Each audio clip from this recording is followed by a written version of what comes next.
Welcome to episode 8 of the Deep Creek Lake Area's #1 podcast. I'm your host, John Bell, and as always, I'm joined by my best of buddies, the most fabulous co-host in the world, Kristen Skeevers and Mike Fenton. In this episode, we talked to one of my best friends and my personal mentor, Jimmy Railey. We learned that Jimmy's family's history involves more than just real estate. We talk about his love for winter sports, some of my snowboarding trips to Utah with him, and how it's not cool to call cycling biking. Who knew? Don't worry, Jimmy. Whatever you want to call riding your bike, you're the best little exerciser I know. If you want to know the real history of Deep Creek Lake, this is the podcast for you. So sit back, turn the volume up, and enjoy the show.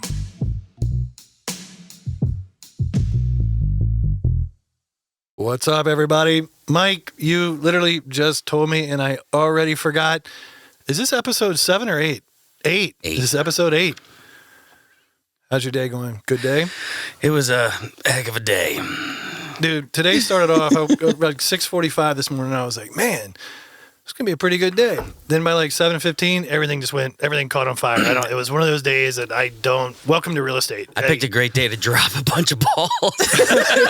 No.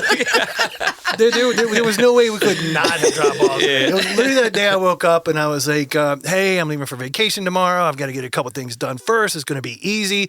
And then the house caught on fire. I don't know. It just, and it was -4. It was cold this morning. Holy smokes. Well, anyway, welcome to episode number 8. We are here today with my good friend, my mentor. Don't want to make his ego too big before we get into this podcast, but the guy who means a whole lot to me, who has taught me more stuff that I can talk about over the past 20 years, my good friend, Jimmy Railey. Hi, Jimmy. Hey, John, Kristen, and Mike. Great to be here with you all. So Jimmy agreed to be on the podcast. There's a million things we can talk about. We'll get back to that stuff in a minute. But, man, you can make fun of me. Think about my real estate career when I first met you through today. It's pretty different. So it's been a long 20 years, but it's been a great 20 years. And thank you for everything. To lead into this, a lot of people don't realize, including me, how tied into Deep Creek Lake your family is. If I might mess up the story, but I think, wasn't it your grandfather who was actually the guy who, so Mr. Smithmeyer, I believe, purchased Deep Creek Lake, and then your grandfather was hired to timber the lake before they flooded the lake? That was, I believe that's the story. It was before my time, obviously, being the grandfather. But, he had the sawmill and was hired to timber portions of the lake. Took the wood out, sawed it, so it was Railey Dimension Mills. And that led into a bunch of other developments that he did around the lake and on the lake commercially. The first Stone Tavern was the first bar and tavern where the 219 bridge is. That was your grandfather, or that was your family that did that? Yeah, that was the grandfather. That was the Stone Tavern. And then there was the McHenry Railey General Store. Probably the most notable was Railey Cottages. That was back in the 40s through the 70s.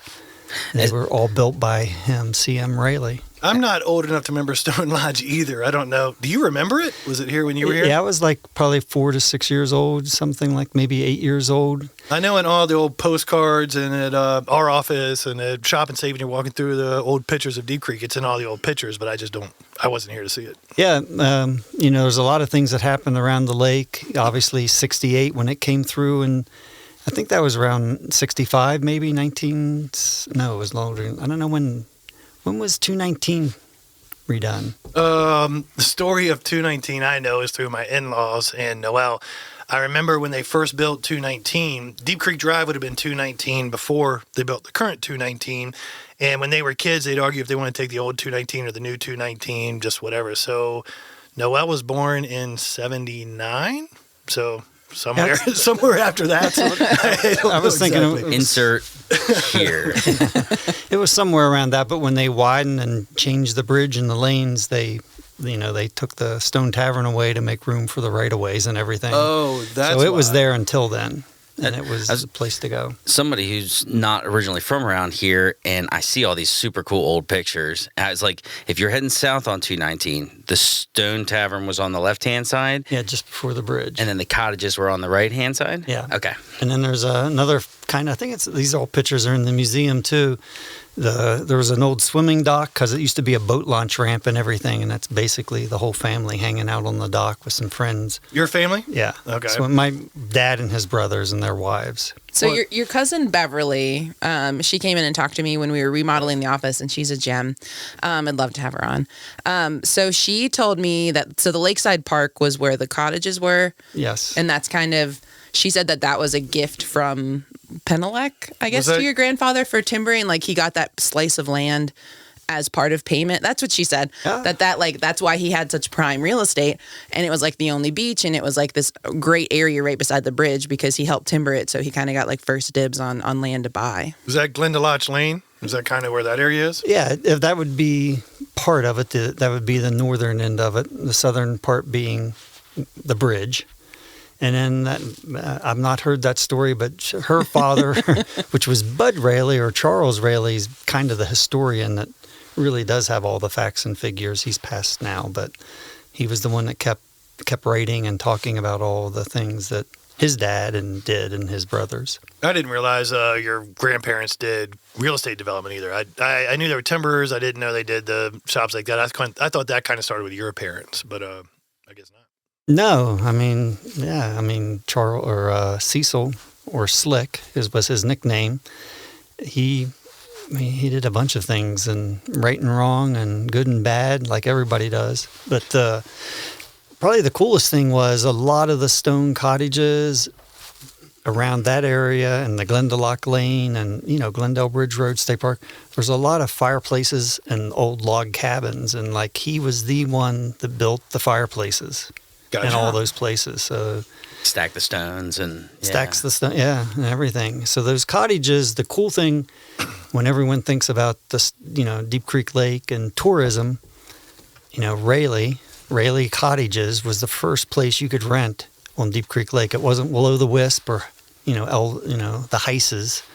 It was Railey Cottages, and people came from, Pittsburgh, Baltimore, and the same people would come back year after year. So growing up, as you mentioned on the lake, we grew up with most people from D.C., Baltimore, and Pittsburgh and Virginia, not necessarily people from Garrett County because Deep Creek Lake was so far from the town seat, Oakland. Gotcha. So there was really like Oakland and Deep Creek Lake. You hung out with mostly tourists as a kid versus local people. Yeah. Gotcha. Yeah. We did find an ad. It was probably, Kristen, you found it maybe through Beverly. There was an ad for the cottages, and it would have been for 1960s or 1970s. Yeah, 50s. Yeah. And it was like $5 a night. Stay on Deep Creek It was Lake in the crazy. cottage. And I remember, I think one of them said, like, we have a TV. That was kind of a simple That's beginning. awesome. They were really amazing. They were all, because the timber and everything, they saw cut it, the logs, it was all chestnut and stone. There's one, I think Betsy just sold it this year on Glendalough Lane. It had the old cabin and built onto it. So part of those are still here. Like it doesn't look like it from the outside, but the inside still has it. Well, that one actually was called Number 7. Okay, you know which one it is? Oh yeah, Okay. totally. We at some point I even ran the cottages when they were still cottages before they were Lakewood condominiums. Okay. And all the houses that are there. So I was gonna ask if your mom did you like grow up in the business? Your mom had you like 13 handing out keys to renters? my mom did everything. Tiger Claw. My mom ran the business, and Gotcha. she didn't. Kids weren't much help. I was younger. My other half brothers were off to school and things, but it was my mom, and she had a fleet of cleaning ladies, and she would hand them the keys when the people checked in and clean after they left, and it was my mom, and she ran it, and it was tough. It was really cool because part of growing up back to being with I was always with the Kemps and the other people that I remembered from the city. And, it was always really cool because they came back year after year after year. And it was it's kind of like all the, the Netflix shows and everything you see on TV now, and, Red Oaks and all those things like that. It was really could have been, Deep Creek or Railey cottages and just what you do in the summer. I know when we research deeds and look at stuff, your mom's name is, well, all of you guys, but your mom's name's on a lot of stuff, even deeds for developing or real estate sales. Like, she was a hard worker. I mean, you look back at it, her name was on so much stuff back then. And I've heard a couple stories, maybe from you or from other people. She would just sell houses right and left. She knew the area. And back in the day, I guess when that was starting, she was the top dog around here, right? Yep. I mean, yeah.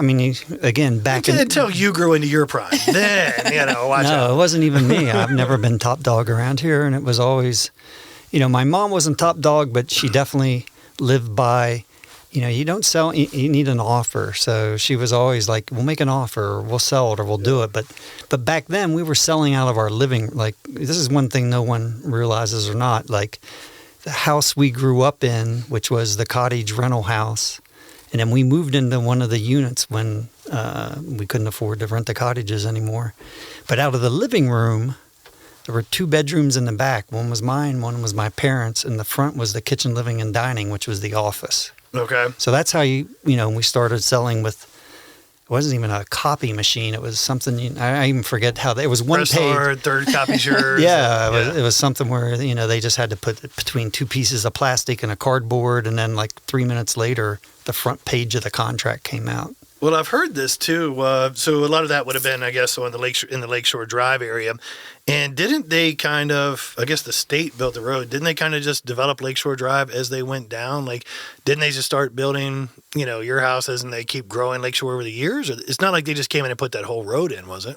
Yeah, I don't know when the roads were put in, but, from what I can remember, born in 61, we've always had roads. The funny thing, Deep Creek Drive, I remember walking down Deep Creek Drive, towards the Northern Inn, which was like Walt's General Store or something like that back in the day, carrying a BB gun and like thinking I was in the middle of nowhere. Andy like Griffith. Nobody, yeah. Fishing. I ran away from home. Yeah. If it's a funny story or not, like I ran away from home once, but like I came back because nobody came looking for me. My mom's like, well, yeah, well, everyone called us as he went by their house, stupid. Like, Jimmy's walking down the road again. I guess he's running away. I did that once, too, but I went to my grandfather's house. It was an adventure, too. Yeah.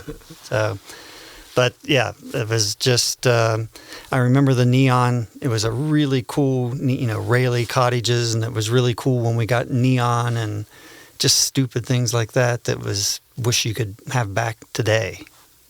Yeah, it was pretty cool. I remember talking to, I've met your dad, but I didn't know your dad really well. I met your dad a couple of times, and I remember bartending at the Deep Creek Brewery, and Dad would come in there, and I don't know, he's probably the one that told me about building Lakeshore Drive, and who knows if that's accurate or not, because he and I probably had a bunch of beers while we were having that story. But anyway, I just remember him being a great dude and a funny guy. And the cottages on there, I don't know, we might leave this in or cut it out. Let's see. But the cottages that you're talking about, later on down the road, there was a book that turned into a Netflix movie called The Frank Olson Project. And on Netflix, it's called Wormwood, I believe. And in that book, it's a big conspiracy theory about the CIA doing. Watch the movie; it's great. It's really good. Watch the documentary. It's on Netflix called Wormwood. Or the book. I didn't read it. The book's 900 pages. It's big. I read the 22 pages about Deep Creek, so it's a long book. But so basically, the book is about a CIA agent who saw something at the Bay of Pigs. The CIA wanted to forget about, and they brought him to Deep Creek Lake and stuck him in a little cabin and did LSD experimental drug training on them, I guess. And then, I don't want to ruin it for you, watch the movie. But in that book, it was that the guy interviewed your dad, and your dad said something like, yeah, I remember in the CIA. So, I mean, I don't know. Like, this all didn't happen until after your father passed away. And maybe it's rumor, maybe it's not. But I tell you what, it is really entertaining. No, I think in the TV show, I think they show the bill of sale for the renting it. It says Railey Cottages at the top. I don't know if it's the book or the show, but they actually show the cottage too, and it is number 7. Yeah, that's the one that Betsy just sold. It's the basement. Whoa, yeah. Sweet. There you go. Yeah, Russell sold it too before. Yeah. He had people that had it. But It's pretty cool. I forget the first people who bought it. Chad, they had a mortgage company, but when they bought it from us, like maybe in '84 when I started developing the condos. But yeah, I don't know. I wasn't there, but If you're listening and if you like conspiracy theories, watch the Netflix Wormwood. If you really, really, really like to read the book. It's just super long. yeah. But apparently, it's pretty factual. So there is neat stuff that happens at Deep Creek. So you guys have obviously been a huge part in Deep Creek yourself. You've obviously been, I don't know, I guess icon's the right word at Deep Creek as far as sports go. The Savage Man triathlon. You've done the Grand Fondo race. I know I've snowboarded with you. I can't imagine to even keep up with you. Like, you grew up actually, I got to take that back. Did you grow up that athletic, or did you get into that as you got older? Well, the great thing about selling real estate and why it's been so easy for me is everything I've always told people have been true about why I lived and stayed at Garrett County, and it was the 4 seasons.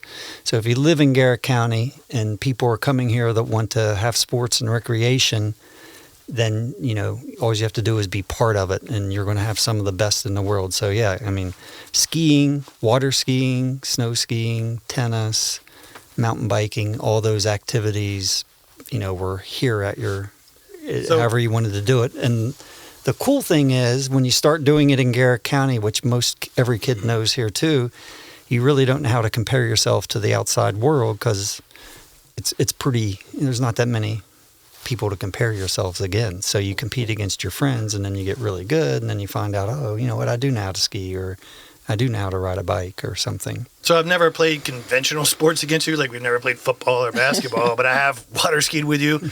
You're really, really good. I have snowboarded with you. You're amazing. Biking, I can't even fathom to keep up with you leaving the parking lot. So it is kind of the adventure sports. Jimmy and I actually forgot this until we were talking the other night. We had went snowmobiling years ago. And it's the only time I've ridden a snowmobile with you. And I think on that trip, you were like, man, I haven't ridden snowmobiles in 10 years. And you were pretty great at it.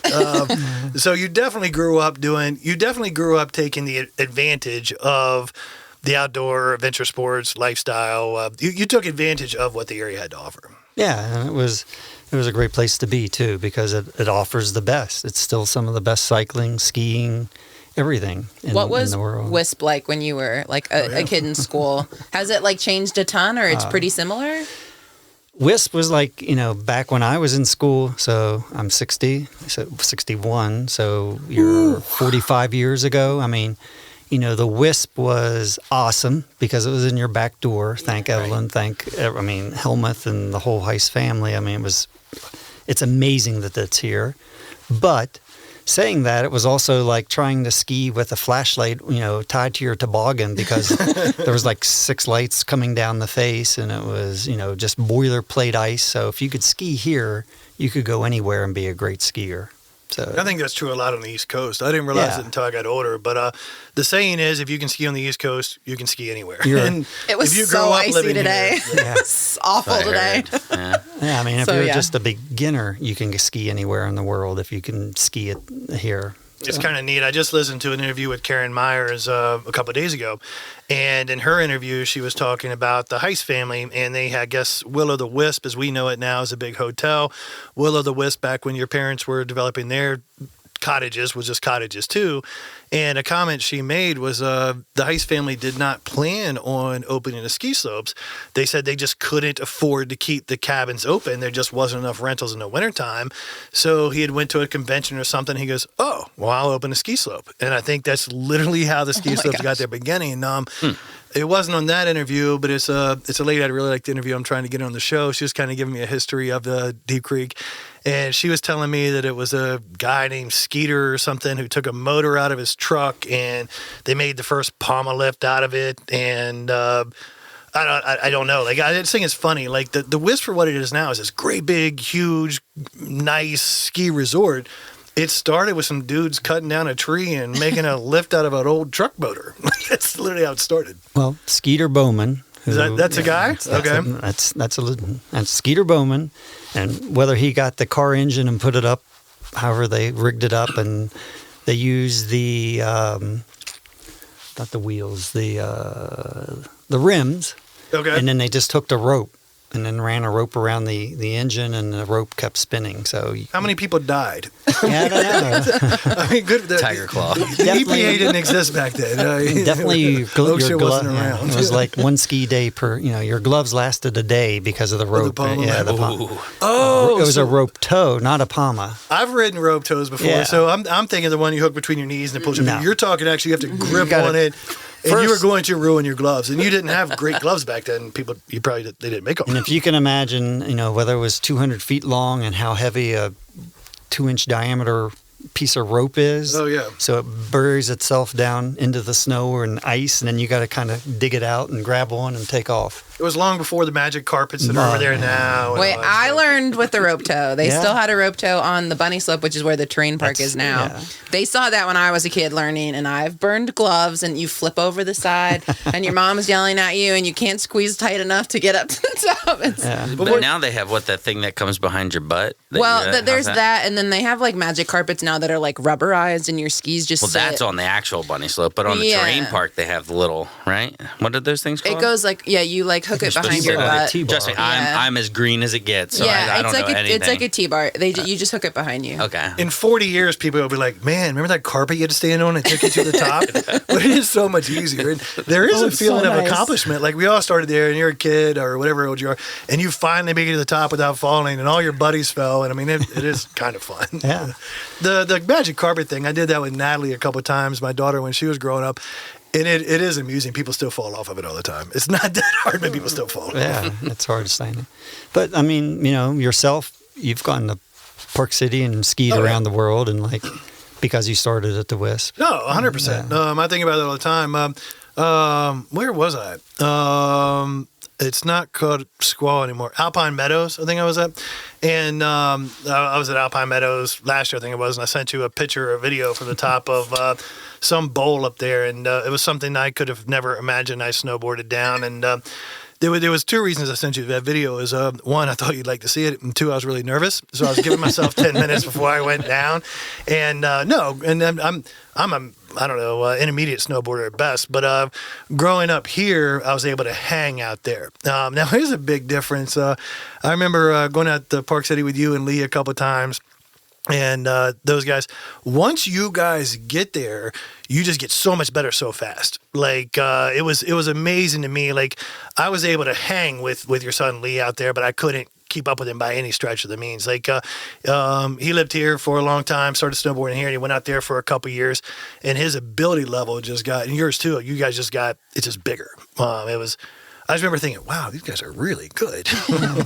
Yeah, it happens fast. Lee was nationally ranked in snowboarding, and it's just so much more forgiving and better conditions and warmer and sunnier, and it's just great. I mean, there's a story I have with John, and you can edit this out We're leaving later. it in. Yeah, we're leaving it in. You already know where I'm heading. It was probably 15 years ago. About that time, John and Mike, our other partner, came out, and we're all riding the chair, and it's a beautiful sunny day, and it's just everything you could ask for went right, and we're sitting there, and John's, oh, hey, by the way, I'm getting married and having a kid. And I think he just saw the look on my face, and he goes, well, nothing's going to change. It's going to be the same. No, and I haven't been to Park City since. So, yeah, it would have been, I don't know, Natalie just turned 13, so it's probably been 14 years ago. And just before I went to Park City, we found out Noelle was pregnant, and we were riding in chairlift up, and it's just like Jimmy described. A beautiful day. We went out early. We snowboarded all day. Around 2 or 3 in the afternoon, I was like, oh, yeah, guess what? We're going to have a kid. And Jimmy goes, well, Why? Who am I going to snowboard with? And I was like, don't worry, nothing's going to change.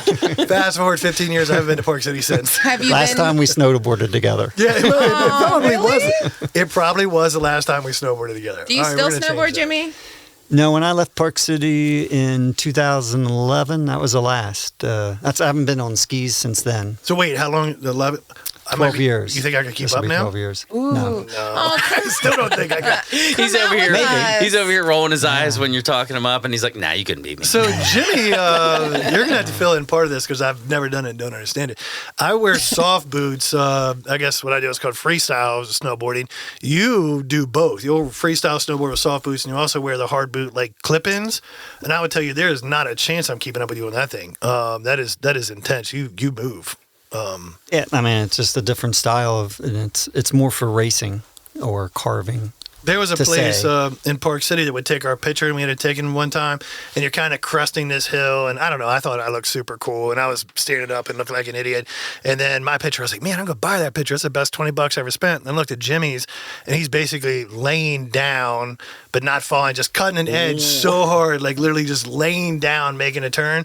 And I was like, oh, man, my picture sucks. I was so pumped. Mine was so good until I saw yours. What did Mike's look like? He didn't get a picture. He was he wasn't about to pay $20 for a picture. He was not going to do that. I was gonna say that makes a lot more sense. Mike was the guy standing in line and took a picture. Yeah. This is right when cell phones came out. He took a picture of his picture and I paid the $20. But, you're right. We have not snowboarded together since then. You should go out. The conditions are awful, but you could go out. Yeah. By the time this airs, conditions will be awesome. Oh, actually, yeah. It's supposed to get super cold this week, it's right? real. been It's a just nice really storm icy, this and there's week. still pretty limited terrain. Yeah, Well, they're waiting to groom, right? That's the we learned okay. that from Steve. Yeah, that the water has to settle. So squirrel cages, the typical giant whalebacks and moguls, and they'll wait until I the didn't pay absolute attention. last Are there minute. whalebacks on Christmas. Facebook? They're on Facebook? squirrel cage. Yeah. Oh, not on Face. Squirrel. Maybe they've Not on been. Facebook, but they're on Yeah, Face. they've been blowing on Face though. There's big ones on Boulder, so I think they'll open that any day. I think I heard a story once. I might be wrong, but how did you meet John in the way where like he came to work at Railey Realty? Ooh. Because I thought you were involved. I know my version. Let's see what your version is. I can tell mine first if you want. It's up to you. Yeah, go ahead. And, One, yeah. 2, 3, go. John. No, so the way, and it's a long process, but the way I originally remember it was, I don't remember if I'd started selling real estate. I guess probably about the same time I started selling real estate. I made these coupon books, and I would go around to other restaurants like Deep Creek Brewing Company, and I think McClive's was around back then or whatever. And I made coupons where you'd buy this coupon book, and it would save you $10 off your dinner or something, right? Well, I don't think Jimmy really gave two craps about buying this coupon book from me, but I sold him a couple of them. And in my opinion, you saw that I had good sales. I don't know, it was 25. I don't know what it was, 23. However, what it was, good potential, I guess. And then I got into real estate and some stuff kind of went awry. And I came to Jimmy and I was like, hey, I really like doing this. Can you help? And that's my version. Yeah, that's a really good version. That's how I remember it. Exactly. Yeah. No, I mean, John was started, and he's, John's always thought outside the box. And I'm not that smart. Never even graduated high school, but I know how to spot talent. And I saw something in John, and I thought that with the help and the guidance of the partners and everybody we had at Rayleigh's, he could be what he way surpassed what we thought he could be, and has just kept the pedal down. Thank you, because the coupon books failed. Yeah. It was a great concept, but, I don't know. I love that every episode we learn about another one of your schemes. Oh, no, Last week we learned about the smoothies. It's all, and then I was this gonna week say, it's the coupon. It's always about paper, though, Yeah. right? Like the raffle tickets, and then placing yeah. the wrapper on them, and then No, I coupon literally, books. if you really want to know the whole background of that, I was applying for jobs, and I went to an interview, and there was a company that did that outside of D.C. somewhere, and I was like, I can do that. And so I literally, I took my mom and dad's computer to make the coupon book, and I went to Staples and bought a printer, and then I bought a paper perforator thing so you could pull it out. That's how I went into business. I was $75 in, and it all worked out in a different way than I had planned. I'm imagining like these most golden businesses. tickets, like from Willy Wonka. Like, oh, this is the best coupon ever. It was done on a home computer before laser printers, so if you spilled water on it, oh no, the coupon book was destroyed. Yeah, most of your time you're waiting for it to print out. My goodness. I look at it as opening one door so you can open the next. It just showed initiative and what you're capable of, and been very proud of you ever since. And you've done done a really good job. But at some point, you're probably going to have to quit talking about what you've done on the podcast. Why? Because you'll get arrested. Oh, well, there are a few things we're not going to talk about. The general public doesn't know what we cut out. 29 minutes. Noted. No, it's been fun. And that's the cool thing, I think, where you're getting into a minute ago. I knew, if you really look at me, and this, hopefully I'm leading into you, I knew what I liked to do. I knew that I didn't like living in a city. I knew that I didn't like being stuck in traffic. I knew that sometimes I think I'm crazy, but I didn't want to work a 9 to 5. I knew what I didn't want to do. I knew that I wanted to live in an area. I brought it up last week. Like, I know this sounds stupid, but I can't imagine living in an area where I can't ride a four-wheeler. I can't imagine living in an area where I don't ride a jet ski. That's just not where I want to live. So I knew I wanted to live here, and I had to make my way and find out. And it is. It's funny. Everybody says, oh, man, you're the whole overnight success. Dude, the first 20 businesses I started totally failed. I mean, just bombs. But in my opinion, that's the way to learn. It's the way to get here. And maybe I should have went to Harvard instead. That might have been easier. Not probably been harder. But anyway, I got here. And I think that's what I've learned from you over the years, too.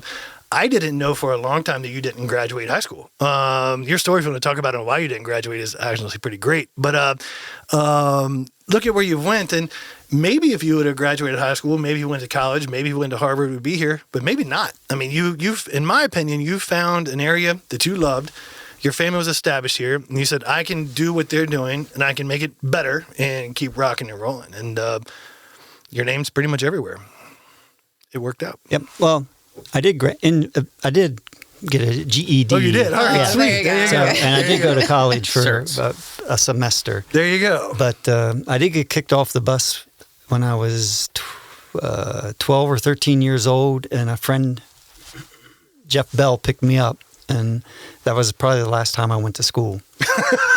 You got kicked. I thought the story was you went skiing like in Steamboat, and you were like, Mom, I'm not coming back. I went to Vermont. Okay. And I was with Rich Orr. That was Which Rich Orr? Yeah, the Rich Orr. Yeah. So the thing I want to touch on a little bit was about what you found and what you like. And what I found and what I loved was going to work with my friends.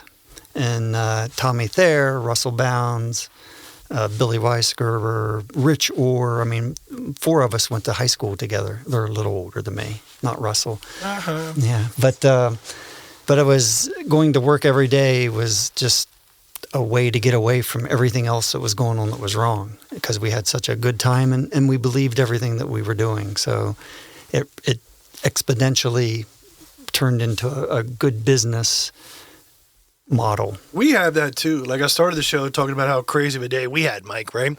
And today I will chalk it up. It was a pretty bad day, right?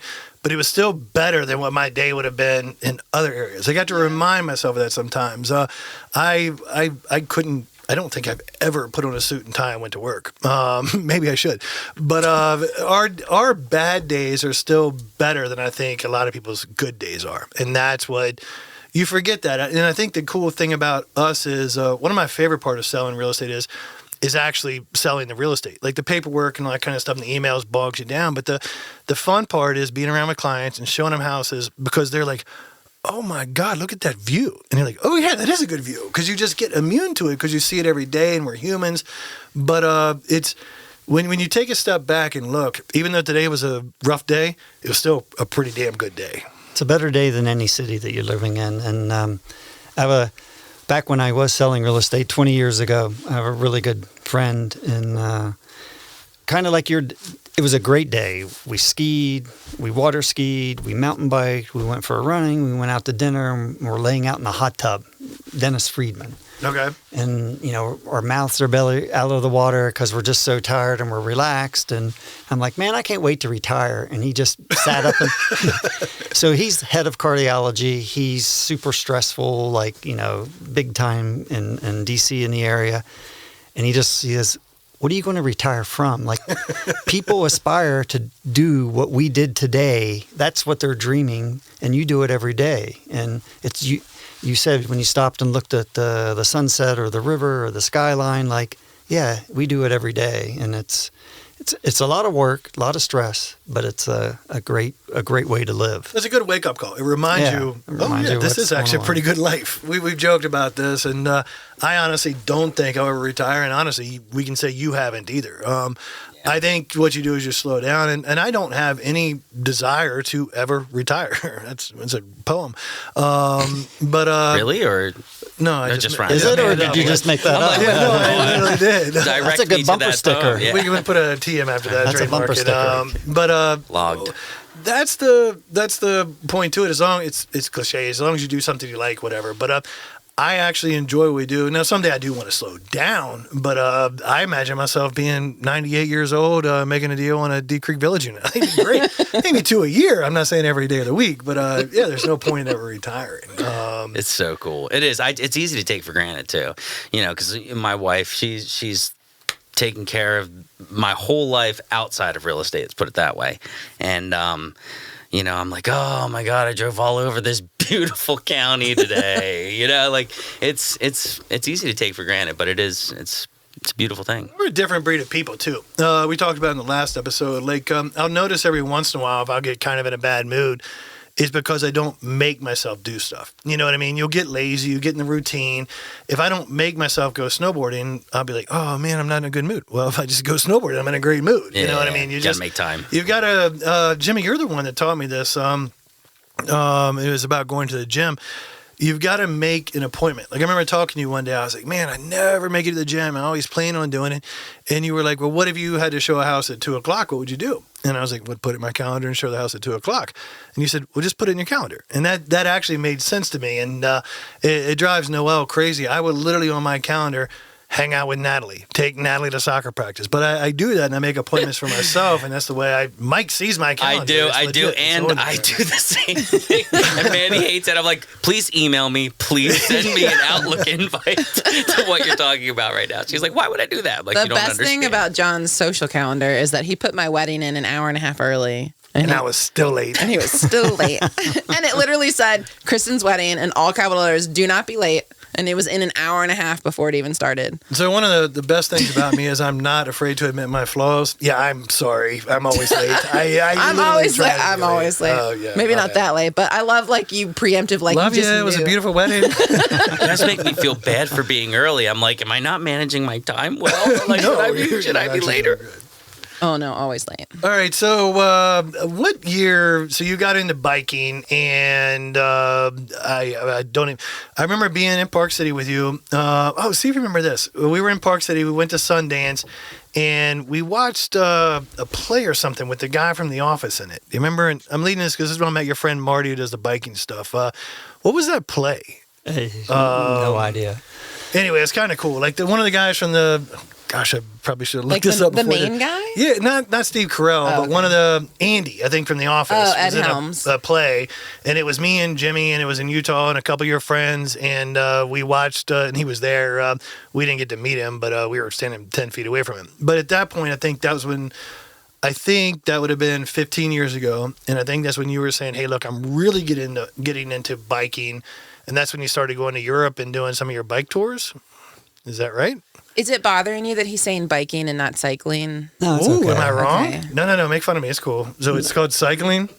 I don't know. Nick made fun of me because I called it dirt biking. So yeah. It is what is it called? It is dirt biking. He kept saying dirt bike driver. Motocross. Yes. No, I did say driver. Yeah. So yeah, I mean, back. Sorry. When did you get into cycling?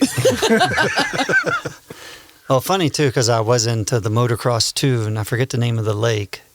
But that's how I ended up in the hospital with everything broken, and back when I was like 12 years old too. Basically, like Nick's broken. Yeah, like I would. But back, evil. Yeah, like 50 years ago, though, when you have a compound fracture, you have to lay in the hospital, and they put weights on your leg to pull your bone back together till it heals. No, there's no pinning it right away. It's clever.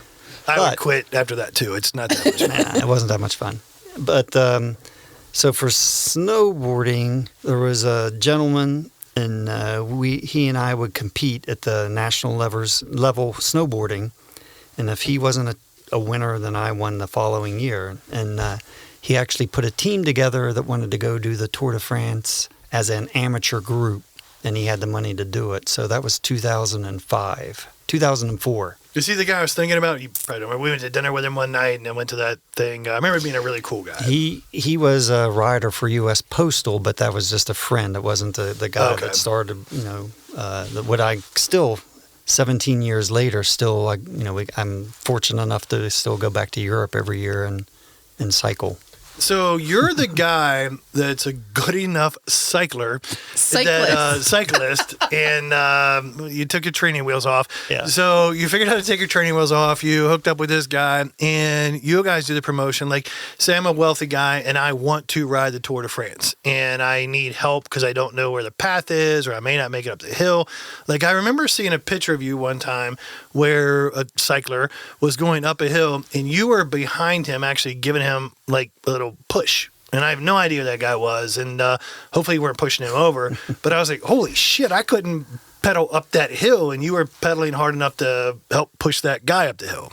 Yeah, I mean, it's Like, this is a steep hill. Yeah, it's steep and they're long, and no one can just go do the Tour. I don't do the Tour de France, but there's the people that want to try to ride certain parts. Or back in 2004, we actually rode the Tour de France, but not in the Tour de France. It's Right. the day before. But yeah, I mean, if the guy's rich enough and he has enough people, then you can help him make the way around the trip and complete as much as he wants to complete. So when that's I why it's hard. do retire, can I just drive the van? I won't be able to cycle next to you guys. Yeah, like, I mean, the currently, and the same person that's been the last 15 years, we have 15 to 17 staff, meaning 15 to 17 people that get paid Yeah. for 3 to 4, him and his few sons, and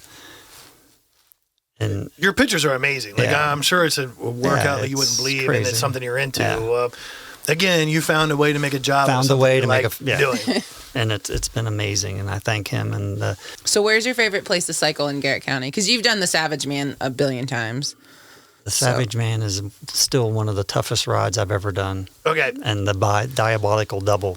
bounce the on that, toughest. because you told me you were at a ride somewhere. I believe you were in Chile, and I remember his saying, "Hey, how was it?" And I think you sent me a picture, and you were sweaty and bloody, and I think you said, "I just cried." Like, I remember, or maybe it was what was the one in Gonna have to Colorado? see or that whatever. document. Was it tougher than that? Like, is it up there in that level? Yeah, it's like everything. Everything has its own components and its own. There's something of everything's hard or easy. You're being very modest right now, which is cool. But I mean, some of the stuff I've seen you do is not. I've cried. An average person could not do what that bike race I was talking about.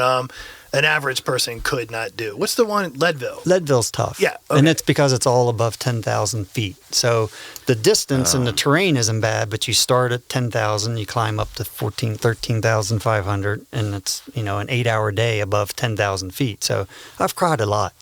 I'm not Where's just at the races. Denver at? I can relate. By the way, in comparison, Denver. It's Mile High 5280. Yeah. So it's half the distance of where this. It's almost Denver's 5,280 because it's the Mile High. Right, This is 13, almost 14,000. Yeah. I was like, That's wow, great. look how But you're Jimmy knows his actually math. And I was like, oh, cycling. yeah, it's a mile high. I was like, how does he know how I... Oh. I like how I literally said it first. She did. Yeah, we haven't been picking on each other as much on this show. I know you're But busy. yeah, cycling and all that's been a great part of my Cycling. life. But, it's all because of everything, we all know in our own lives. Like, every little instance put you where you are today that's you've done over the last 30, 40, or 60 years. And I've been really fortunate, worked really hard also. But it's been wonderful, starting in Garrett County. It's a challenge. Like, It's a even think about it. challenge. Go back when you were your parents, probably how you were raised. Renting the cabins was a challenge. Then you had to figure out to develop the cabins. Then you developed the timeshares. Then you developed, or they weren't timeshares, they were condos. Then I forgot it. I feel like you told me at one time you developed 350 units. Is that correct? Probably if you counted lots, houses, condos, it's over 300. That's a lot. Yeah. Unfortunately, if I'd have kept just 2 or 3 of those, I wouldn't have had to do the other 298. That was going to be my and I would have follow-up. made as much money. But you can't do that. But you That's the can't do problem. that. So, yeah. so we talk to people who should have bought in 2000, Yeah. right? I have a, I just sold a house that you had sold back in I don't know, 1970. I think you sold it for $80,000, and I sold it 2 months ago for just under $1 million. Yeah. But who knew? Like, I mean, and you couldn't have held on to it for all those years. But no, that's a legit story. You called me and you were like, "Hey, there's people selling that house," and you remember which one it was, and you'd sold it for 80 or 100,000, and I just sold it for 980, let's say. I think back in the day 40 years too, later. because you mentioned Karen Spiker. I think one of the first houses I built, I traded her a car for the log package. Nice. Oh my gosh. Yeah, because she was mountaineer log siding and helped out, and then that was kind of like one, What up car there. was it? Is it a was a nice Mazda car. Miata? It's a nice car. a nice Still car. has it. No. It was a nice No, no, caddy. I think she has it's a red Mercedes, right? Oh, is that the she's- one? It was a blue one, but she has a red one now. Yeah, she has a red one. Yeah. I did a deal with her one time, and I don't remember it, but I was on the other side. I got the car, and it is a white Mercedes. It is in my mom and dad's driveway in Florida, and it is a rust bucket. So, Karen, if you have to listen to this, it's been 20 years. If you want the car back, let us know. It's more humid in Florida. Yeah. Well, it's funny because I remember one deal I had with you. You took a car of mine, and I took a car of yours. This is the And life. both we of live. them were lemons. That's what I love about Merritt County. Yeah, no. Both of us sucked on Most that people deal. don't understand this. Like it's in our. We just want to sell something. Yeah, you're born with it. I don't know how. We had went to the movies or something, and we just I don't know. We ended up selling each other our cars in a house at the same time. Yeah. I don't know how that happened. John's like, I think Noel wants a bigger car, and I'm like, well, I think Alina wants a smaller car, and we're like, well, fuck, why would we do that? I'll take your car. I remember it was my birthday, or I don't remember my birthday or my dad's birthday. We're at Uno's, and you came, and I just remember sitting there telling you about something I did that day, and I don't want to bring up the details, but it literally became one of the biggest deals we ever did. Like just having a random conversation. I was like, "Hey, man, what do you think about?" And it turned out to be a huge deal. That's just how being around the right people, the people who think the same. You knew a guy who I knew a guy, and that's just that's how it works. And, and that goes, we can go back in time into the 90s when we had our office up on 219, and Russell and everyone will tell you, or Billy will tell you all the stories. But like, we honestly had probably 20 people in a 1,200 square foot area. I don't know how that worked. Like, so, Kristen, that was the original Deep Creek Lodging office. That's where we moved into. Yeah. We started Deep Creek Lodging. It was actually called FRBO Bookings at first, turned into Deep Creek Lodging. Now it's become Railey Vacations. But our first office is the one Jimmy's talking about. And we moved into there 8 or 9 years ago, whatever it was. In you're talking about FRBO bookings, though, but that was in 80. And it was teeny tiny. Yeah. Like, we had 4 employees. You guys had like 30 in there. Is that where like Millhouse? Yeah. Okay. Yep. Yeah. So Bob Purnell design. It came after, we talked about Railey cottages. Somehow I ended up with Railey cottages in the 80s, and by 84 I was building townhouses. Lloyd Hensley buys them, turns them into timeshares, Right. which is a whole other episode. I get money. We build a new office. Everything's great. But to tell you the size of it, when Billy was on one side, I was on the other side. Russell, Tommy, Kevin, Rich, Susan, Tim, Ed Browning, my mom, my dad. Basically, your desk we're sitting right here. I mean, Tommy was on the other side of me. Russell couldn't even stand up in his office because the roof went down so much. You went up to. Remember when you go up the stairs and go Yeah. right? Yeah, that and was- the roof yeah. went down. That was Russell's space. awesome. And if you can imagine, I wouldn't even call it an office. That was a space. If you can imagine Russell, but He's not quiet on the phone either. No one was. Well, You gotta love that as somebody who's coming up in sales, though.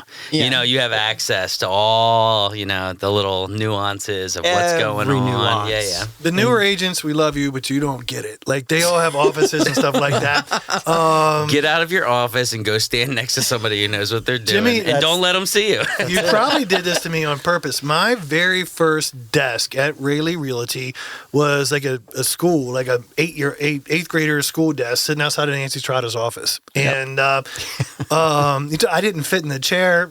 It was like, and I was like, why am I doing this? And I was because I was in the center of everything. I heard everything everybody said. You walked by, Mike walked by, I heard everything, and there was no privacy. My second desk was the same thing, but a little bit bigger next to the coffee pot. Like I sat next to the coffee pot, which is where you want to be in here, everybody. Which is where my first desk was. There you go. Yeah, it was. Everybody kept telling me, this is where John Bell used to sit, I mean, big things, big things. Big things coming. That's where John was. Somebody said that to you? For sure. Was it me? Russ Did I was say that out. to No, you? I didn't even know who you were. I never even met you. I'm like, okay. John used to sit by the coffee desk. My third desk was your dad's old desk, and I still remember it. Now, I remember feeling special when I got the desk, and it was it wasn't, not that it was not nice, but it wasn't a nice desk by any means. It was just an old desk. It had a bunch of stuff carved into it. I don't know. But it made me feel special because I had your dad's old desk. Funny story is, my first desk was your old desk, and my first chair was your dad's chair. Oh, There you go. there you Yeah, go. the leather rolling chair. Yeah. Mhm. Then Kristen remodeled the office and threw it away. No, I'm kidding. I have no idea. Nope, where it's it at my is. house. Just kidding. I don't have it. I don't know what happened to it. Everyone needs to be in the same office, and everyone needs to know and feel like they're part of something, and it makes a big difference. I mean, I can remember at the other office when Rich and Susan Bell and my mom, they were building some houses, and we know Susan. Susan's a lovely person and never high-strung or nothing goes wrong. Love you, Susan. We love you, Susan.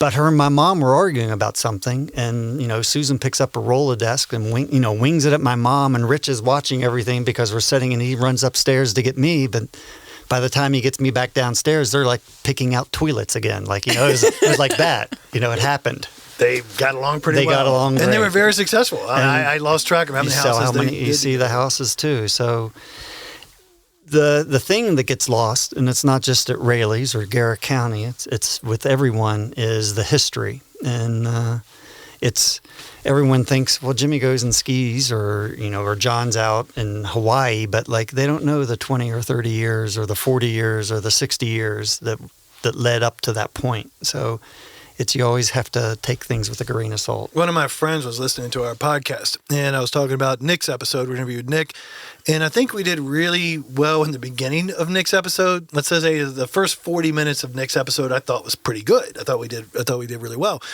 The last 20 minutes, I thought was just a total giggle fest. I was like, goodness, We were Kristen, having such a good time. Like, Yeah. I think if you know us, you would find that entertaining. But for the average person, I was like, the last 20 minutes, all we did is sit around and giggle at each other. And I was talking to my friend about it, and he goes, no, that just proved that you guys are that good of friends. Yeah. And that's what's kind of weird about this. So we've got more people scheduled. But everybody on here we're having the podcast are our good friends. We have a lot of good friends, and we're all kind of the same. We all live here. We do the same thing. And it was a neat comment for me because I was kind of feeling down about us. I was like, oh man, we really messed that up. And he goes, no, you're looking the wrong way. You guys are all close friends. And that's the same thing you were just saying. And you mentioned my dad. No, he didn't work a lot, but he had Good for him. good. And, he wasn't stressed a lot. But he had a lot of good friends. I mean, the chief of police, the commission, everybody that ran. There was like 8 people in Garrett County, and they all drank at the Round Bar, and Wendell Beitzel and Ruth Beitzel and Rail and Gary Yoder, and like these are names. If anyone is still alive listening to the podcast, you'll know who Ed Browning, like all these people in the history. Charlie Moran. It's just. It's I just crazy. talked to Charlie yesterday. Yeah. He's still alive. Yeah, it's good. Yeah, he's still alive. But I mean, like, I used to ride around in the police car, with the state police, the head of the state police, or Gary Yoder, the head game warden on Deep Creek Lake in the boat. And like, it wasn't like cops and robbers. Anyone It was just listening to this friends. podcast knows Gary Yoder. When you just said his name, they smiled. Oh, yeah. I don't know what it was about that dude, but I'm going to talk about the top 10 funniest people I ever met, along with Tommy Thayer. A lot of people don't talk about. I don't know how Tommy sailed off in the sunset. You don't hear much from him anymore. But Tommy is one of the Tommy and Gary Tommy's Yoder the together were funniest two of the person. funniest people I've ever met in my entire life. And I just talked to Tommy the other day and thanked him for the years that we had of fun and friend and coming to the work. And he has. The funny thing about Tommy is you think, no way, like you're lying. But it's like, no, that happened to Tommy. Like it happened to him. It was hilarious. He was a good storyteller. Yeah. Okay, so there is a rumor and a story, and you may have been there. You maybe can't confirm this. I don't know, but it's been going around for years. There's a rumor that all those guys you just talked about, and possibly you, were at the boardwalk at the Round Bar one night, and somebody dared your dad that they couldn't get like Ollie North on the phone. And they started making phone calls, and they got to him? That's not true. The true part is they were sitting in the living room of our house. Okay, and then they got him on the phone? And I remember the yellow phone that hung on the wall with the 30-foot cord, and they were calling Gaddafi. Okay. And it was Gary Yoder and Al Lemley and my dad and, I forget the guys that were there. But it went on, just drinking and smoking and we're Gaddafi. And it was when they were bombing. I forget what he was doing at that point, but it wasn't good. It was, Kristen? he's bombing somebody in Libya. No, I don't even know who you're talking about. Andrew Gaddafi? Oh, my God. 54, Anyway. 54. A really bad guy. Sorry. And I'm a wherever he child. was from, Kuwait or whatever it is, not Kuwait, but anyway. So it went on for a little bit, and they actually, because Gary, who's passed away, so they can't go back and arrest him, but he worked downstate at the Capitol or something, so he knew an extension to get an operator, again, 40 years ago. But it finally got to the point, because they were getting his palace, and they were talking, and they were This is answering before back. the internet. You can't Google people's number. No. You have to be connected to get it. And my history sucks too. I But they just said, I want to talk to Gaddafi. And so finally they got through, and then they got hung up on. And within about 5 minutes, the State Department says, you boys having some fun up there? And they're like, yeah, we're having some fun. And they're like, we might not want to call them anymore because we're listening. True story. Wow. Yeah. Oh my gosh. It was quite the group. I found that out with some of my clients. It's kind of funny. When you have a client that says they work for the State Department, you really just don't know. You just don't know. When the State Department calls you, you don't know who it is. But hey, I hope you guys are listening to Just this. know that. Yeah, just know that they're listening. If you're going to listen to this, that's Yeah. great. Yeah. I mean, they're not listening right now, right? They're listening in 3 to 4 weeks. Your cell phone is right behind you. You're friends with Mogi. They are Someone's listening to listening. all your phone calls. Oh, by the way, Kristen met Mogi. I did Whoa, meet Mogi. how did that go? It was great. Yeah, It was- he's excellent. it was it was fun. This is my Celebrity friend that sighting. nobody knows exists except Kristen now actually met him. We and think I he's an thought, oh, imaginary friend, but Mike talks about him a lot. And so you actually He's got a met big him? I beard. met him, and I know his first Oh. name. And he loves Garrett County very Moby? much. Mogi. Oh, not like Mowgli, the That's Tarzan exactly boy. what I thought. Uh-huh. Yeah, from Jungle Book, Jungle right? Book. No. Mogi. Oh. And I thought it was Italian. It's not. What is it? So where did you meet him? He didn't tell me. At his house, he had the little Christmas Oh, party. the Christmas party that I didn't make it to. The one that you didn't make it to. Anyway, bad. back on track. I want to talk about. So you did a lot of the developments at Deep Creek. So as someone that doesn't do anything like that, how do you pick a piece of land and decide how to split it up? Like when you're doing this in the 80s and the 90s, all the developments that you did, how did you pick it and decide what you wanted to do when you have that much decision making to do? Like you get a giant 25-acre piece of ground. Like how do you know where to go first? There's not much left now, right? I mean, No, they did it all. yeah, that's what I mean. Yeah. I don't, honestly, I can't tell you how you would say, I'm going to develop that piece of land. If it was just something, if it was available and you could get it for the right price, then you could make the numbers work. Because of all the great developments I did, there's a lot of developments that were still great.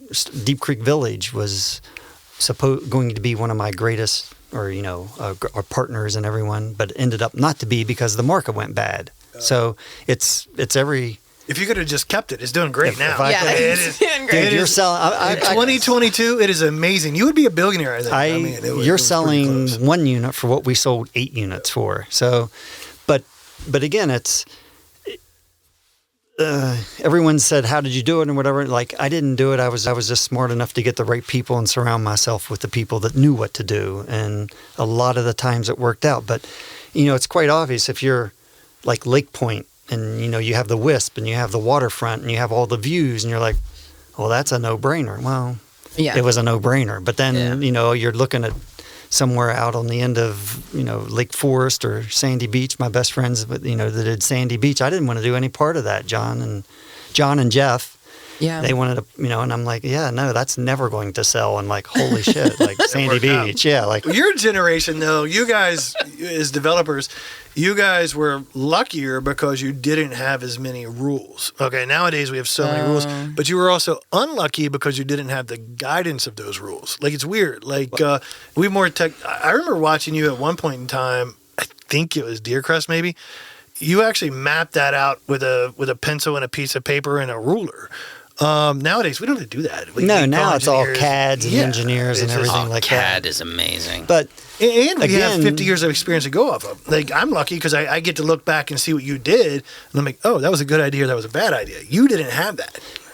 no, but we, the beauty, it's everything. Like, because we didn't have the fire marshal to say back then either. But you had something else. But we had something else. We had something that was more constrictive that came every time we did something. So we started with least constrictive, but by the end it was more constrictive. So that was just norm. And then going with what you're doing now, you're starting and you still have constrictive stuff too that will just keep getting more constrictive and harder to do. Well, the next more generation will look expensive. back and be like, oh, man, I wish we could do that. Yeah, But, and you're like, holy shit, that was terrible. And I was like, I couldn't do what you do now because there's no way I could do what. I remember sprinkler systems. When Oh, sprinkler yeah. systems first came out, I think it was 2008, they became mandatory. I was like, oh my God, what are we going to do? Nowadays, we do them every day. Yeah. You figure. And like, how long does it take you to get a building permit? Not too long. So Well, it depends. I'm using a touch tone phone, and I'm Oh, like pretending I'm touch tone. Where I'm I'm- calling somebody. I'm calling somebody. I'm like, hey, I need to build this, and they're like, okay, that Where- was my building permit. Where I'm saying not too long, I'm talking about a month. Yeah. Okay, so yeah, you making one phone call Yeah. to me saying not long is about a month. Yes. Yeah. So, but again, everything still gets constrictive, and there's always more regulation. Who picked the names for the subdivisions? Ooh, Did you like good one. really go back and forth on it, or did somebody just have a really good one out the gate? I mean, Deep Creek Village is pretty original. Okay, but Lake Point is cute. No, Lake Point's great. That's actually, it's a point on the From lake. what I remember, it was just myself and the McCanns. And the McCanns were the owners of that, and we started with the Deep Creek Village, and then myself and 3 other partners. But I mean, it's the point of the lake, so Lake Point. But Lake Point, which I've heard about this Lake Point Inn, right? Yeah. When It's I amazing. first started moving here, right? Mike Emmons, who used to work with National Land Partners, guy is a multi-million-dollar developer, always stayed at the Lake Point Inn. Loved it, would rave about it.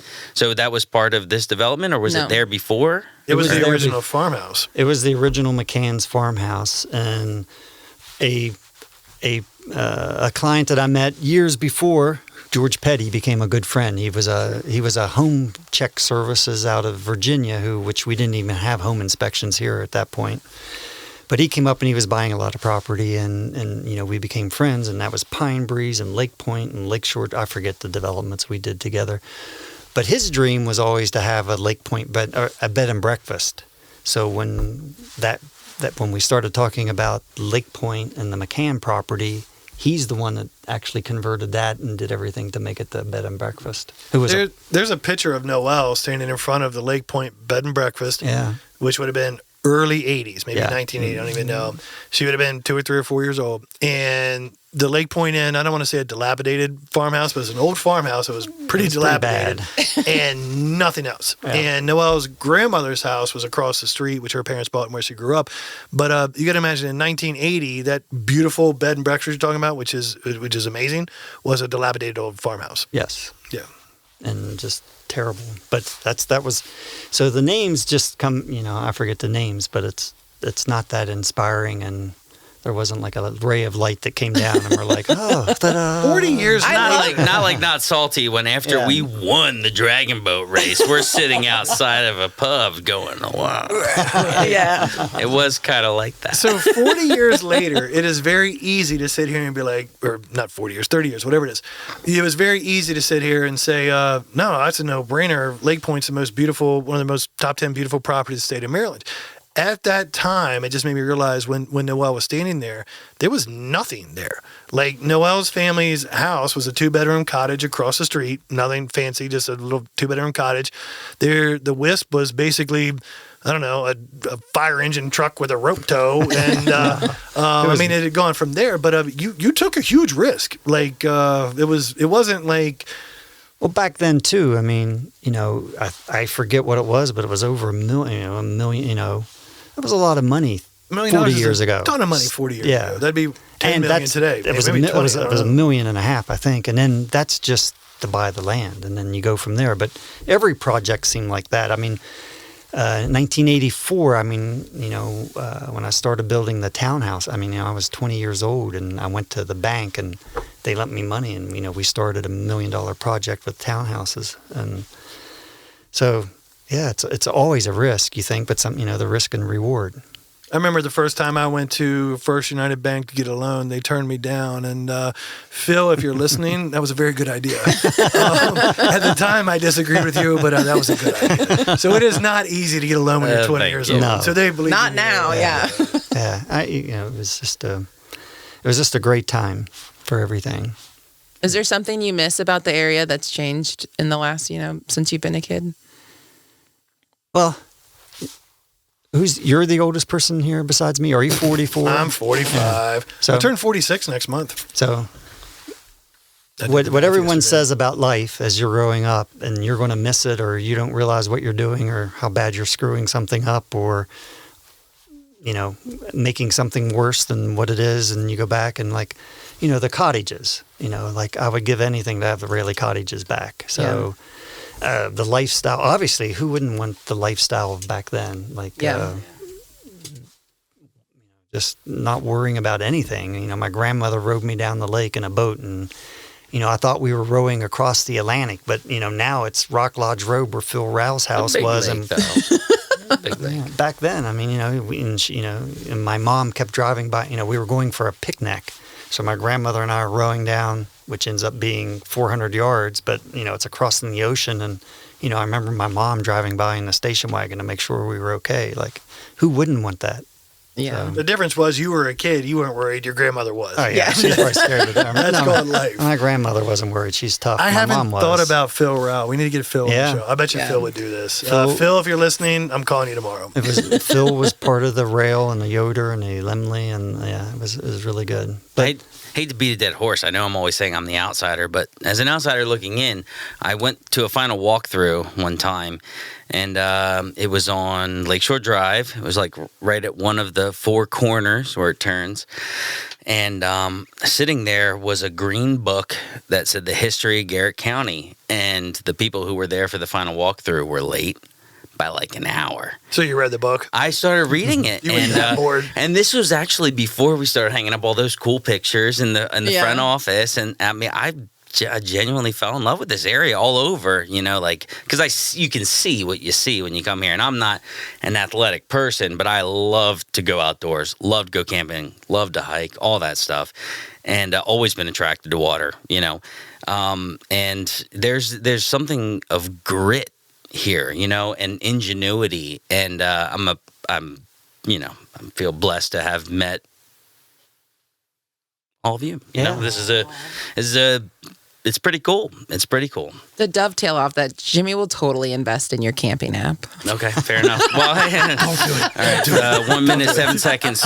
We're not talking about that. Grit's a good word. I thought about it this morning. So probably, 2 months ago, it got down in the 30s, and I went outside, and I was freezing. I was like, oh, my hands are hurting, and it's getting cold, and I wasn't used to it. This morning, I went outside, and I was loading some stuff up in the truck, and I had a long-sleeve shirt on, but I had a coat on, and I was like, it's kind of cold. It was 12. And it's amazing how used to things you get. Now, it wasn't windy this morning. It was sunny, but it was literally 12 degrees. And I'm not saying I didn't go put a coat on later, but it is a lifestyle. You know what I mean? And I think part of that's pretty fun. It was there you go. so beautiful today. Kayak? no, Where's that? What is that? that's me in the lake. Today? Yeah. This morning? I'm so jealous. Jimmy's crazy. That is this Jimmy's morning. coming back for the Deep Creek Dunk episode. Nope. Do you do that every day That's or just once in awesome. a while? 3 times a week while I'm here. While No. you're here, yeah, you got to Okay, take cool. advantage of it. Yeah. Okay, so that's 2 things. One is I was looking out the window in front of the house this morning. I did notice the lake started to freeze today. It was this morning. It was today. Out of nowhere. It Yeah. was Nowhere. today. Yep. Yeah. It was hard to break through. And that's such a fun thing to do. Like when the lake starts freezing today, obviously you planned on getting in. Yeah. And I was at Waterfront Greens about 12 o'clock today, maybe 11:30, and it was frozen in front of there. When the lake freezes, it's fun. So you said you do that 3 days a week. I read something and I'm trying to do it. When you get out of the shower in the last like 20 seconds, you turn it like super cold water. Do you do that kind of stuff, or do you just jump in? It's supposedly really good for you? That's one of the things I love about winter is you actually get a cold shower. Like summertime, you don't get a cold shower in the summertime. Dude, I've got well water. It's always cold. It is. My water is always cold. Arizona, you don't get cold water. Well, it's the truth, man. And my wife, I've been trying to get her into cold showers for a while, and I was like, start in the summer. start in the summertime. Ease your way. I love cold shower. I literally, as small of an increment as I can turn the water on, is how cold I take a shower every day. Oh, just regularly. Just regularly. See, I don't feel like I get clean unless I wash myself in a hot shower. No, you get clean by friction. Germs and things leave with friction. I don't want to work that hard. I just stand there. Hey, one of us has beautiful hair. Not me. Mine is growing back though. I take cold showers. Hey, have you noticed? I've been taking a pill. My hair's growing back. It actually is coming back. Hey, Definitely. What about Neil Leverance? Didn't he jump, or doesn't he still? Doesn't he get in the lake like every day of the year? It's either the lake. I don't know if he still does. Or Bear Creek. Bear Creek. Yeah. But I would be. Yeah, you'd be going by 219, and he'd be. Oh man, I didn't even think about Neil. Neil would be great for this show too. Neil would I'm be glad good. you reminded me of a bunch of people we should talk to. Neil was the postmaster for McHenry forever. And Oakland. In Oakland, and just honestly, insanely intelligent guy. Goofy, super fit. Like How funny. are you a postmaster for 2 offices? Because he ran really fast. Like this guy where Jimmy just said super fit. No, he is. He probably kept up with you, like super fit guy. I think he was in Oakland, but Jan worked at the McHenry post office. Oh, I'm getting it backwards. Right. Jan was his wife was McHenry, and he was probably Oakland. But Neil, don't hate me, but like you in Oakland, and he sprinted to everyone's door. Everyone loves Neil, but you'd be going by the van, and the van's like going up and down, and he's inside doing push-ups and set-ups between delivering packages. Like he's awesome. Just was an insane. In a good way. And if you want to talk about real estate, his house is I won't say where it is. His house was one of the coolest houses in the world. And I don't mean cool because it was $1 million. I have no idea what he spent on it. Just really cool character, like for real estate. When I walk into his house, sometimes I'm in awe. It's I don't know how to describe it. It's not like a Holy Cross house. It's not like a mansion by any means. And it's not a small house. It's just one of the coolest pieces of real estate I've ever seen. If he's listening to this, Neil, you have a cool house. He does. And if you say so, we'll insert a picture here. His daughter got married there, and I mean the wedding was spectacular. That's awesome. It was cool, and no, he'd be great to have one. I thought about him the other day because. There was it was right in the beginning of Facebook, or I don't know, years ago. He was just goofy and he was a lot of fun. There was a dead deer laying alongside 219, and he would put on a Santa Claus outfit to go deliver the mail, so the kids would be happy that Santa delivered the mail, whatever. And he thought it was funny, and it was funny. The dead deer alongside the road, he got out of the car and picked up the dead deer and started petting it and acting like Rudolph just got ran over. And some people thought it was funny, some people didn't. I personally thought it was hilarious.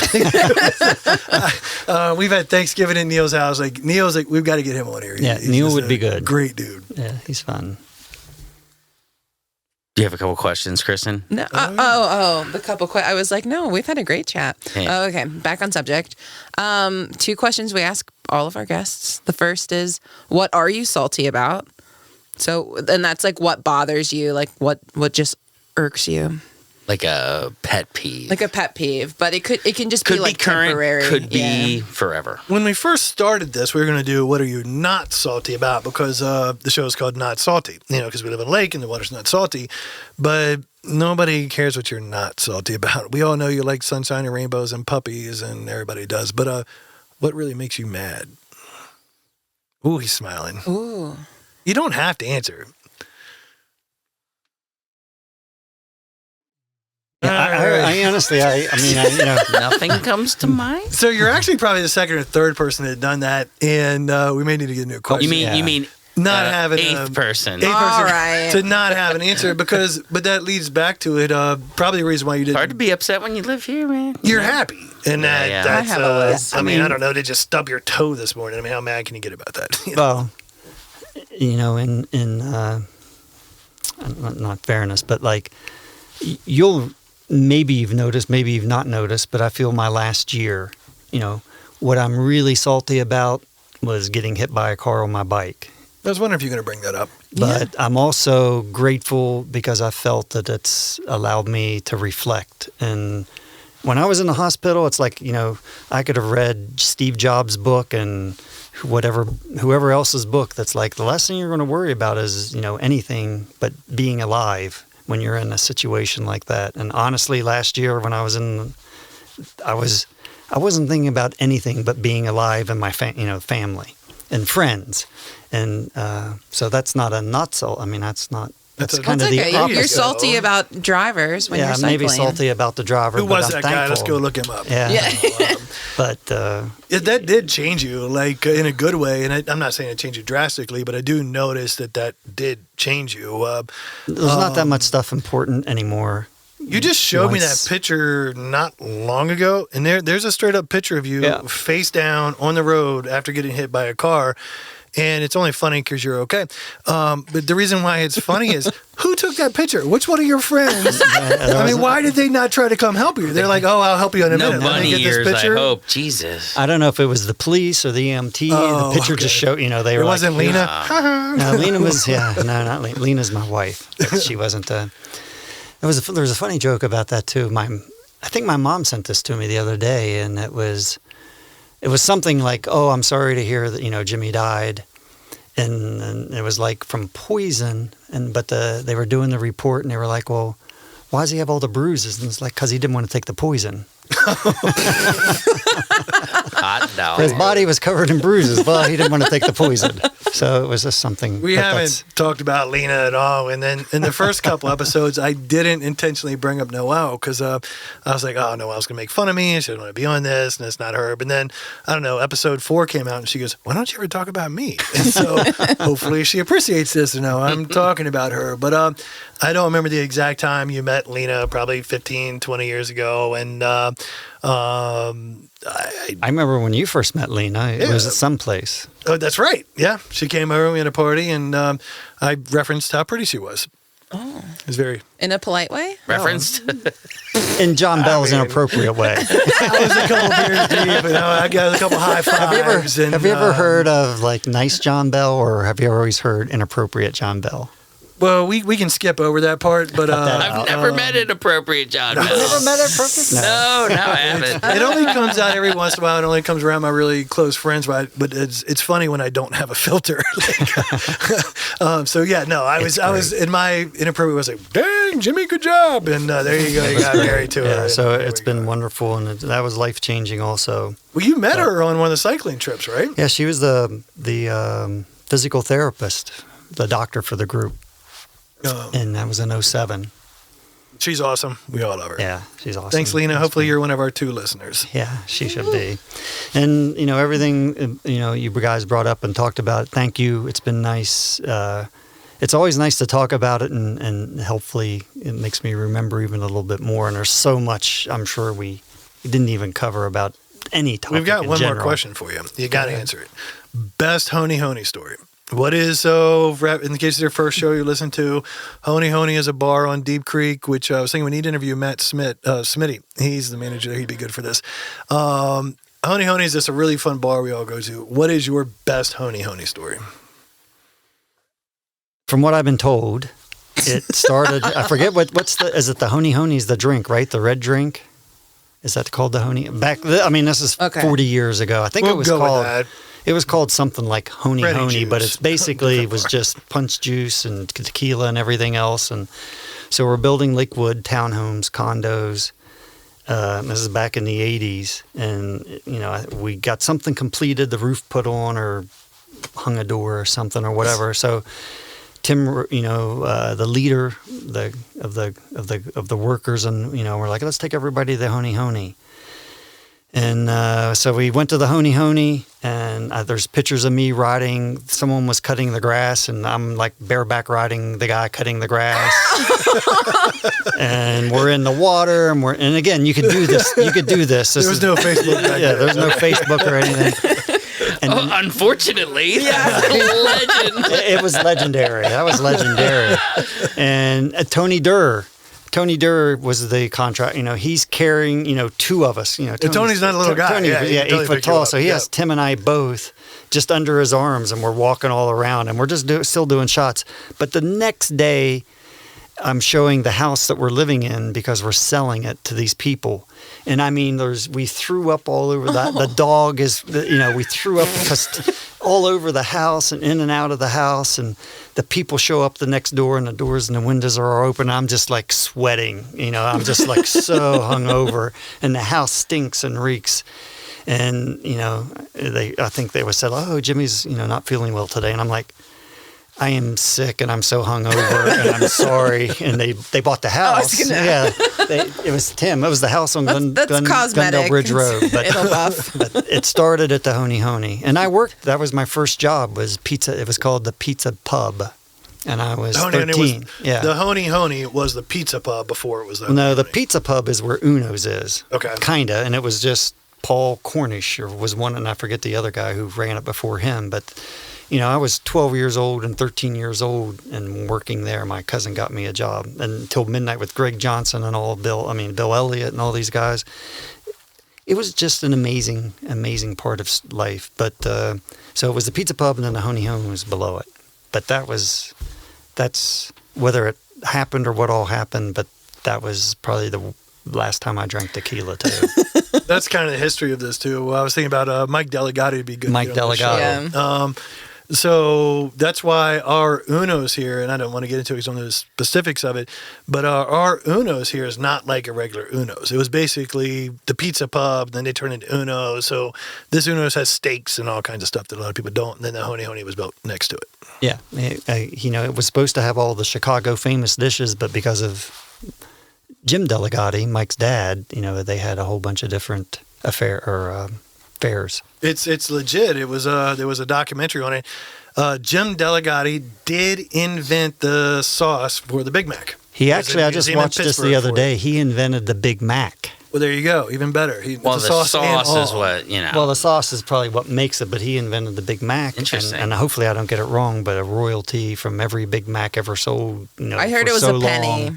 That's plenty. plenty. It came to be a penny. It was like a quarter of a penny. I mean, there's 20 billion. Well, I know, sold. but I was gonna say I always heard that it was a penny, but so you think it's like a quarter of a penny? I don't know what it was. It was Big I think that's our best Honi story, though. I'm not gonna lie. I think that's the best one. That might be the best one so far. I think it's the best one so far. I mean, however we made it, like the dog was sleeping. Well, I woke up with the dog and Tim and just, I think the dog crapped all over us because we stank so bad too. It was just disgusting.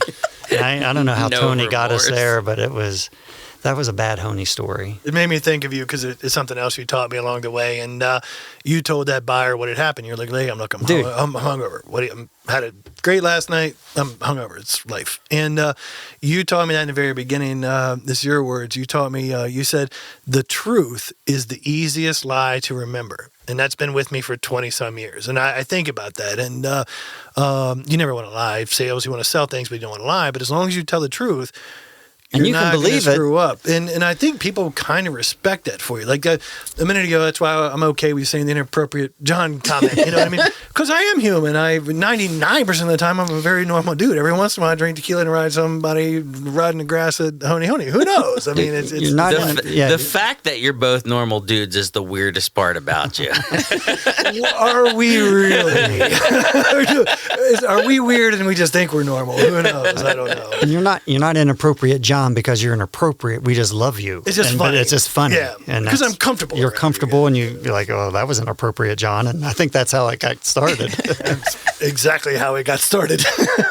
But yeah, awesome. Thanks to you and Kristen and Mike and all you guys. Like it's not a salty. It's a good thing. The greatest thing that I get to do is come back after being in Arizona and see what you guys do and how you do it and what you've changed and how much better it is and like the office and unfortunately when I was stuck here I never saw anything because nothing changed when you're stuck in Garrett County. It's the same day by day by day. But if you leave for 3 or 6 months and you come back and you're like, holy shit, those guys know what they're doing and like it's making a difference. So that's thank my you. ultimate goal with this. We'll see see how far this podcast goes. If anything, I think we're kind of archiving Deep Creek. You know what I mean? Just think about that. I really want to get Ed King on this show. Like the people who have been around for a long time who can say it. Because 2 or 3 generations from now, maybe podcasts still exist and maybe somebody listens to it. Maybe somebody knows how the Wisp got started because Skeeter had a truck they hooked a rope up to. It is kind of cool archiving the history. Yeah, that would... it would totally be a show on Netflix if it was done. It still could be, but it would be if, the last 40 years with. We'll start with YouTube. My father and his gang and Gary Yoder and it was the Las Vegas of Garrett County. I mean, it was like you could go, say, drink, not show up. You could do whatever you wanted, ski, and it was great. And everybody, and not in a bad way, everybody was really nice. No one did anything mean. Everything you could do because everybody was so nice and knew everyone. It's just funny how everyone got along. We'll add it to the archive. The Big Mac and the Railey family built Deep Creek Lake. There you go. You heard it here first. With that, we're leaving. Jimmy, I can't thank you enough. You have been an insanely positive influence in my life. I don't want to refer to you as a father figure because it ages you and you're not a father figure, but I think the mentor is a better description. Man, I just got emotional when I'm saying this. We left this out. The other part of the story was when I got into this, I remember we were at Black Bear, and I remember I had a couple of beers one night, and I was like, man, you don't understand. I was like, I want to be you. I want to do that. And you looked at me like I was a weirdo. And that's how much of an influence you've had on my life. I can't thank you enough for being around for me. And thank you. Thank you for being on the show. Thank you for being you. Thank you. Thank you all, too. Hit the intro so I don't sob like a baby.